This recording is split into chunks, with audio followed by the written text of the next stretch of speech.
Mi is aktuális pénzpiaci témákról, összefüggésekről beszélgetünk. Gazdaságról érthetően János Zsolttal. Üdvözlünk mindenkit a mai PFS Kávézac podcaston.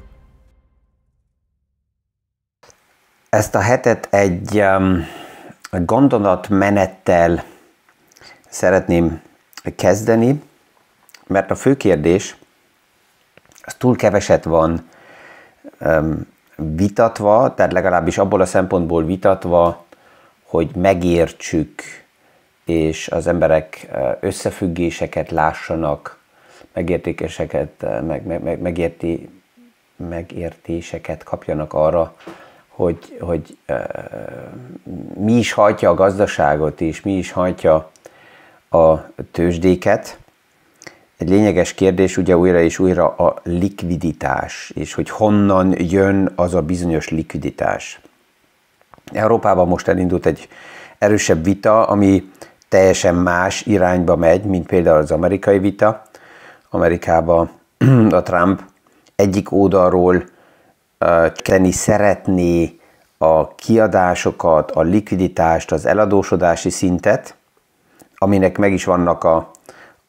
lényeges paraméterei, ugye a Doge szervezet pont azért jött létre, hogy Elon Musk kvázi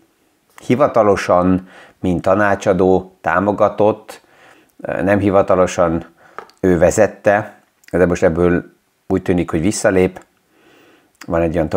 törvény Amerikában, hogyha valaki egy állami szervezettel túl hosszú ideje dolgozik együtt, akkor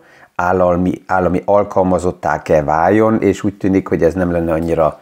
érdekes és szexi Elon Musknak, tehát ezért időben onnan visszavonul és kiszáll. Tehát ott az eladósodási szintet próbálják csökkenteni, amit kell is, már kényszerből is, mert csak a kamatok nagyon drágává teszik az egészet, és itt mi Európában pedig megyünk pont egy másik irányba, hogy megemeljük az adósági szintet, hogy milyen okok miatt azt most félrehagyjuk. A döntő kérdés mindig az, hogy mi történik ugye ezzel a likviditással. És itt van egy probléma, mert nagyon sokszor, mikor így a likviditásról és arról, hogy mi történik eladósodásokkal, a vita az korlátozott, mert nagyon hamar rájövünk és felismerjük, hogy érintettek vagyunk, direkt, indirekt, munkahelyen keresztül, infrastruktúrán keresztül, állami támogatásokon keresztül, és ehhez, amihez az emberek hozzászoktak, úgy, mint a tőke is, ugye, ahogy hozzászokott ahhoz, hogy van az új likviditás, akkor erről nem nagyon szeretnek lemondani. De ez elég lényeges ezt látni és felfogni, hogy mi az ára ennek a likviditásnak. Ugye az amerikai struktúrákban sokszor halljuk, hogy ott nem olyan erős a szociális rendszer, ezért az a veszély, hogy az állami eladósodásnak nagy része elszivárog ilyen szociális támogatásokba, ajándékpénzekként, nem olyan nagy a veszélye, és ennek ellenére mégis megtörtént, és megtörténik. Itt Európában erősebb a szociális rendszer, ami azt jelenti, hogy ennek a veszélye, hogy annak a most 1,2 vagy 1,5 billió euró, amiről beszélünk csak a német ország oldaláról, hogy ez hova fog ez a tőke kerülni, ez ugye veszélyeztetve van itt Európában jobban, hogy ebből ajándékok lesznek, és a veszélyes az, hogy nem olyan ajándékok, amire rá is van téve a címke, hogy ne ez ajándék, és akkor az emberek ezt megköszönhetik, és észreveszik, hogy ez nekik egy ajándék, hanem szivárognak ezek a pénzek kvázi az ajándék címke nélkül, és az emberek ezt kvázi jognak tartják, vagy be is követelőnek tartják, vagy azt mondják, hogy ezt megérdemlem, és ezért nem is tesznek semmit. Tehát ez egy ugye lényeges téma, amivel érdemes foglalkozni. Évek óta halljuk azt a vitát, hogy a bürokráciát le kell építeni, reformok kellenek a struktúrákba, és ez nem csak a fejlett piacokba egy vita, hanem kezd kialakulni ugye egy párhuzamos piacba is ez a vita a BRICS országok körül, mert ugye amikor mi arról beszélünk, hogy eladósodási szint növekszik, és most Európa 1,5 billió dollárt akar investálni, egy eurót akar investálni valamikbe, és megemeli az eladósodási szintet, ez a pénz valakitől kell jöjjön. Tehát ez azt is jelenti, hogy ahhoz, hogy ezt az összeget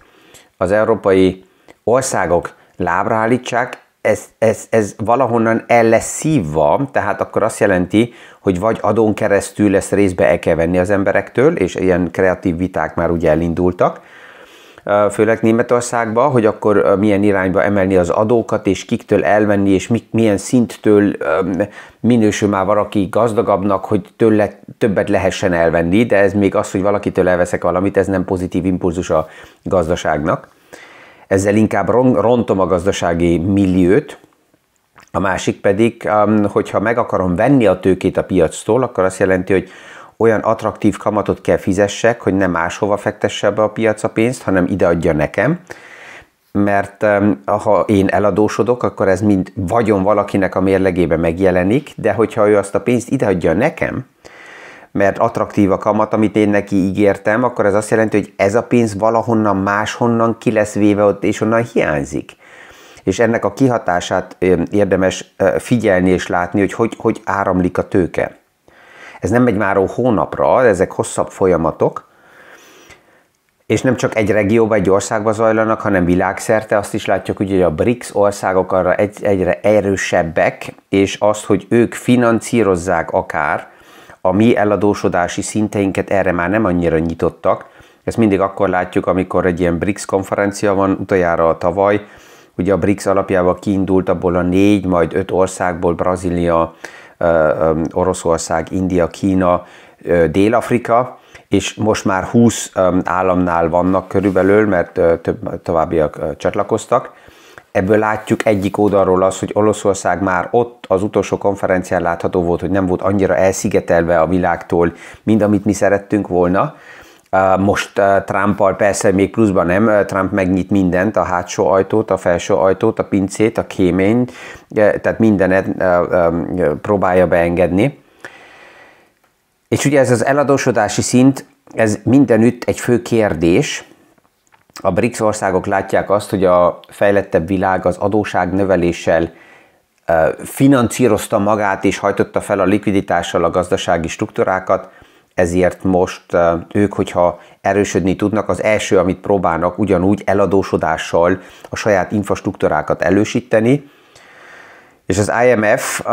az figyelmeztet ugye évről évre, ezt már azt hiszem, a múlt héten is említettem, hogy az eladósodási szintek túl erősen emelkedtek, és a baj az, hogy az, ami eladósodást jelent, annak megvan az ára, tehát a kamatok is emelkedtek, és minél nagyobb az infláció, annál nagyobb marad a kamat, ami azt jelenti, hogy az eladósodások egyre drágábbak lesznek. És ezzel az eladósodási kérdéssel azért kell foglalkozzunk, mert az elmúlt 40 évben növekedett nagyon erősen meg a globális eladósodási szint, ami felmosta nagyon sok oldalról likviditás formájába a gazdasági struktúrákat, de ez egy olyan millióben jött létre, amikor a kamatok folyamatosan csökkentek, mert az infláció is alacsony volt. Most csak az idén, 2025-ben körülbelül 17 billió dollár adóság átfinanszírozása van az asztalon, tehát világszerte 17 billió dollárt kell átfinanszírozni, ami azt jelenti, hogy ez egy olyan kvázi vagyon, ami valakinek benne van a mérlegében, mint vagyon, de vannak adósok, akik ezt át kell finanszírozzák, és hogyha ez sikerül az átfinanszírozás, akkor ennek az adósságnak a kamatját is meg kell fizetni, ami általában legalább dupla vagy háromszorosa annak a kamatnak, amit évtizedeken keresztül láttunk. És az IMF ezt azért jelzi, hogy ez veszélyes, mert minél nagyobb az eladósodási szint, annál inkább a kamatok fékezik a motivációt. Csak vegyük Trumpot, ő szeret átbillenni arra a szintre, ami kvázi az egyszerű emberek fejébe is zajlik, és ezért az az érzésük az embereknek, hogy de ő megért minket, mert hogyha ma valaki hitelből vásárolt bármit, akkor nagyon hamar azt, amit megvett, az lehet ideális esetben egy investíció is, de lehet, hogy valamit csak megvásárolt, egy terméket, az neki természetésé válik. Tehát nem azt mondja, hogy én ezt most megkaptam és használhatom,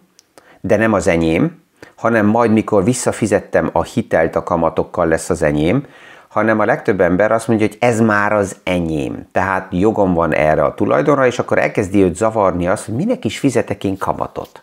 Valaki meggazdagodik amiatt, hogy én kamatot fizetek, és pont ez a szöveg az, amivel jön Trump, és azt mondja, hogy hát ha az amerikai adóság lejár, és ezt át kell finanszírozni, akkor egyszer megnézzük azt, hogy az, akinek mi kellene kamatot fizessünk, és át kell finanszírozzuk az adósságot, az megérdemli ezt. Tehát ez az egyszerű emberi gondolatmenet, és ez ugye az egészet pont ezért veszélyezteti is, és pillanatilag azt látjuk, hogy két tendencia kezd kialakulni, és a fő kérdés a befektetéseknél az, hogy ez tényleg így marad, és ez így megy tovább, hogy Amerika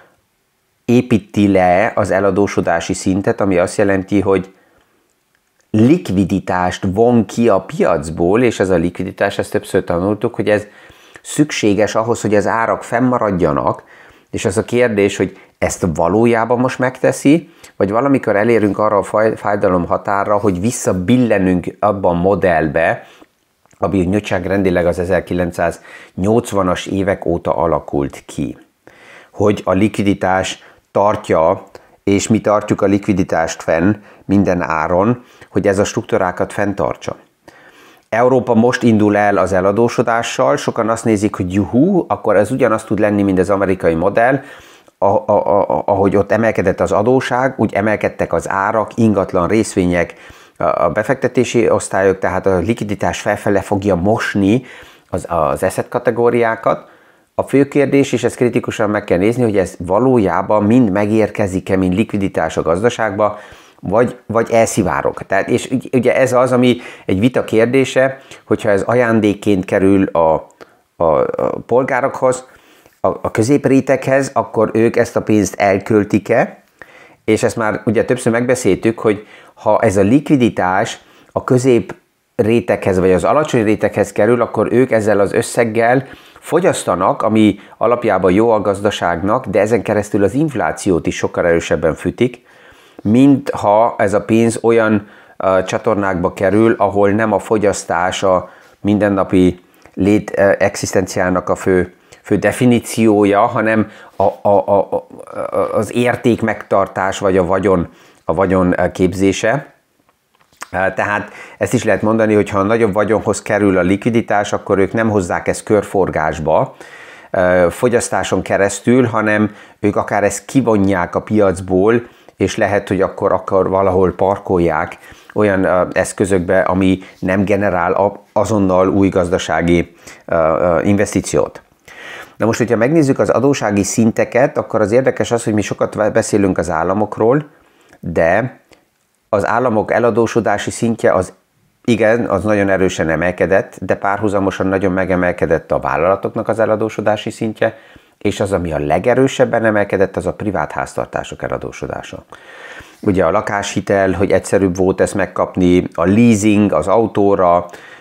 és más ilyen fogyasztói hitelek is oda vezettek, hogy a privát szektor, ha megnézzük csak a számokat, 1980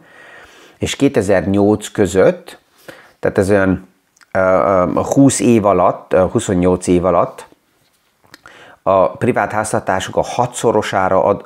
adósodtak el, a vállalatok a 3-szorosára, és az államok a 4-szeresére. Ezt, hogyha az éves GDP-vel tesszük összehasonlításba, akkor 1950-ben még a globális GDP-nek 100%-át tette ki az akkori eladósodási szint. 2008-ban fenn voltunk már a különböző szinteken, ugye, de körülbelül a 240%-ánál, tehát azt jelenti, hogy az éves GDP-nek a 240%-át teszi az összeladósodási szint, ami az államok, a vállalatok és a privát szektorban található.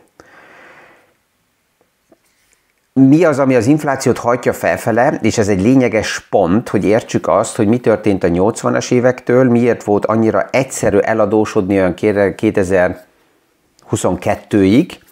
és mi változott azóta meg. Az eladósodási szintek azok amiatt, hogy az infláció csökkent,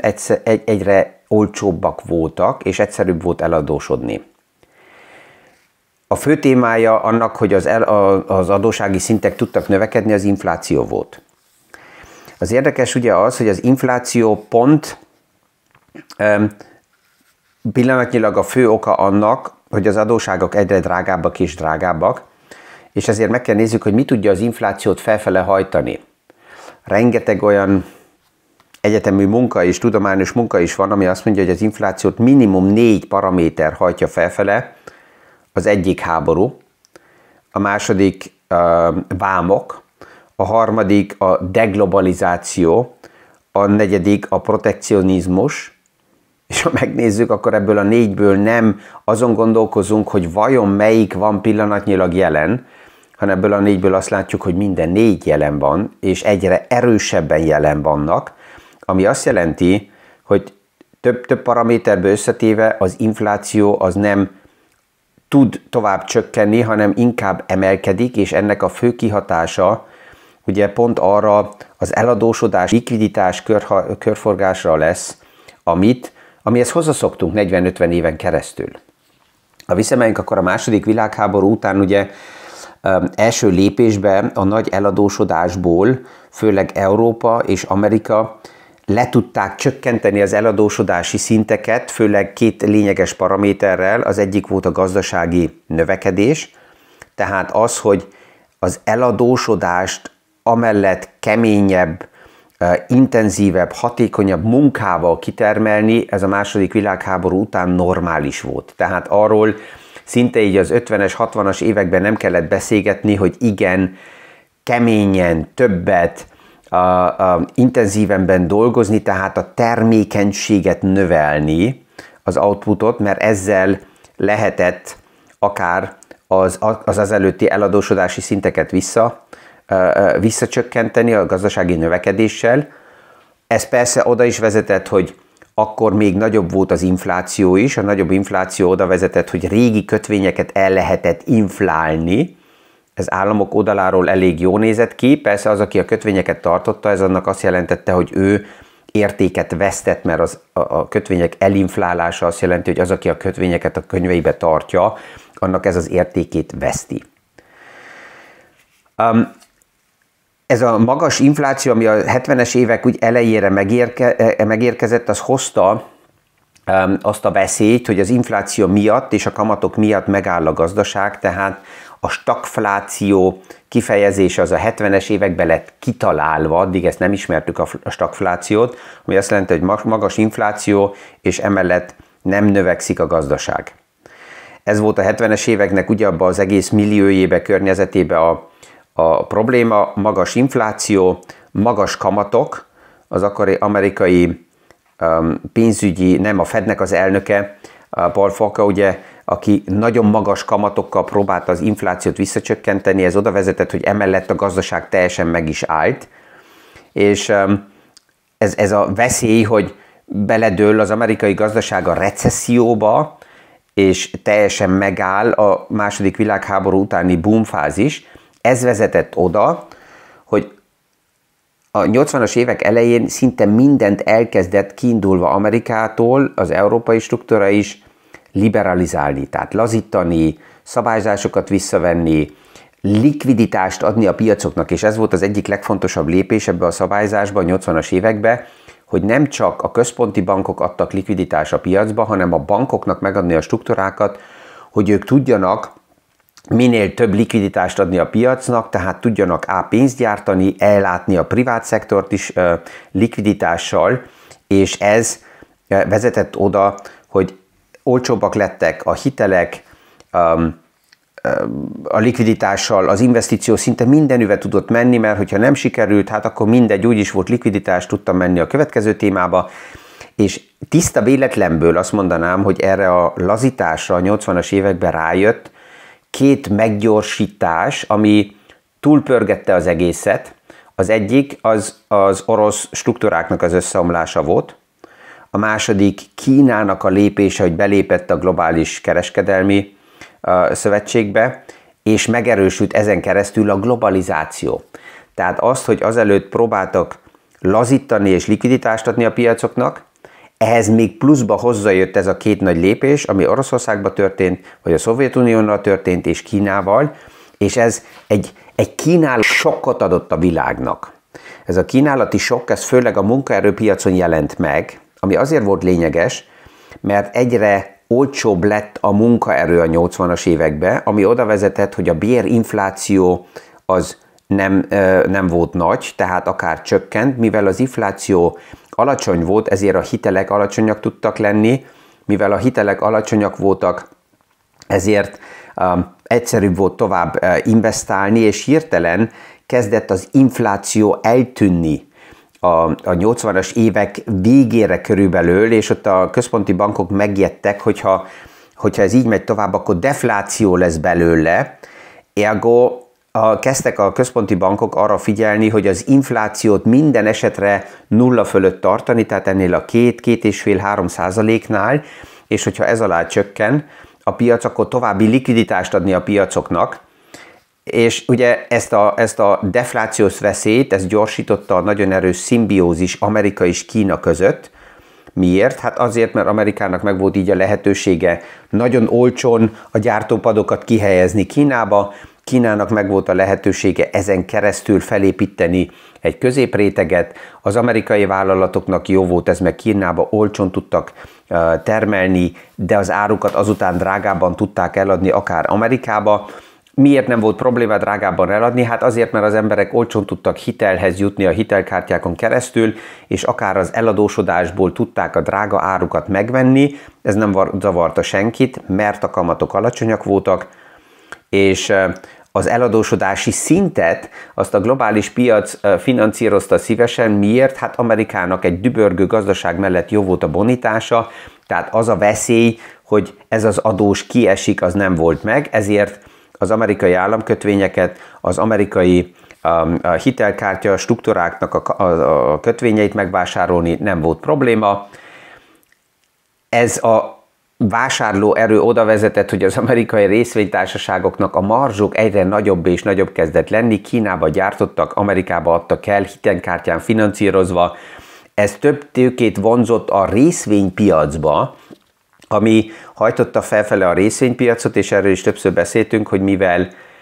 mikor emelkedik ugye a részvénypiac egy ideig, az szív több további likviditást, mert nagyon sok főleg privát befektető is azt nézi, hogy mi volt a múltban, és ha jó volt a múltban, akkor még több pénzt adnak oda. És ez a spekulátusoknak is oda adott egy tuti modellt, hogy oké, akkor tutira lehet fogadni, mert ha valami történik a piacban, jön egy sok, akkor jönnek a központi bankok, és likviditással, olcsó hitellel megint megmentik a piacot. Ezt nem csak az amerikai piac csinálta meg, hanem ezt elkezdte Japán is. Miután összeomlott a 80-as években az ingatlanpiac Japánba, jött a japán központi bank, leköcsönketette a hiteleket nulla kamatszintre, ez ment több mint 40 éven keresztül. A tavaly láttunk ennek egy ilyen rövid zaját, hogy a japán központi bank bejelentette, hogy akkor 40 év után a nulla kamat szintű hitelezést meg akarja állítani. A carry trade, ami kialakult, ugye a kamat differencia üzletekből olcsó Japánba hitelt felvenni, drágán Amerikába befektetni, mert ott tuti a kötvénypiac, tuti a részvénypiac, ez egy kicsit megingott. 2000-ben kipukkadt a dotcom lufi, erre mi volt a válasza a központi bankoknak? Kamatcsökkentés, likviditás. Ebből kialakult azután a következő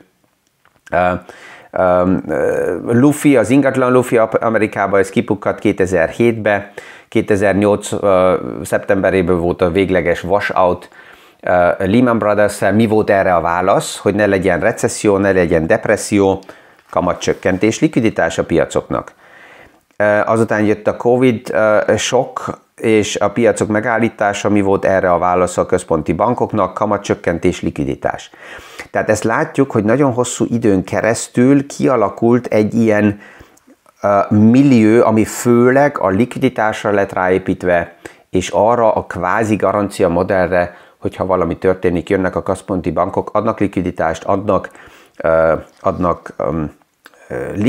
olcsó kamatokat, olcsó hiteleket. A problémánk az, hogy ez hosszú időn keresztül mind működött, mert megvolt az a millió, hogy az infláció alacsony volt, és azt az előbb beszéltük, hogy az infláció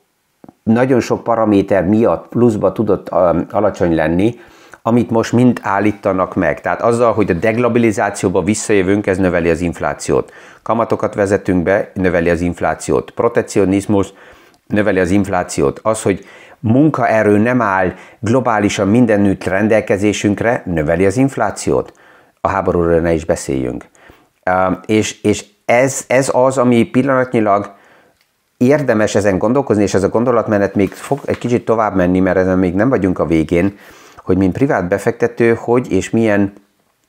jelekre érdemes figyeljek. Ez nem már hónapra megy, ezek lassan mennek, mint a békafőzés. Ezt ugye láttuk így az elmúlt 40-50 évre is nézve, ez nem hirtelen jött a nagy likviditás, hanem ez beleszivárgott a piacokba, és a kérdés az, hogy ez marad még, ami nem volt egészséges eddig se, vagy milyen gyorsasággal lesz a likviditás kivonva a piacokba, és ennek mi lesz a konzekvenciája, mert ez érinteni fog nagyon sok szektort, ezért majd holnap is a gondolatmenetet még egy picit forgatom tovább, mert erre a megoldás a privát portfóliók összetételére nem fog jönni egy állami programból, nem fog jönni a sajtótól, nem fog egy TV adásból, nem a hírekbe fog jönni, hanem ezeket a paramétereket mind a privát ember kell összerakjam, és ebből levonni magamnak a konzekvenciát, hogy ez hogy hat, milyen formába, milyen lépéseket kell tegyek a saját portfóliómba. Ezekkel a gondolatokkal elindulunk ebbe a hétbe is, és minden esetre örvendek, hogyha hónap is újra itt találkozunk a következő PFS Kávézat podcast alkalmából.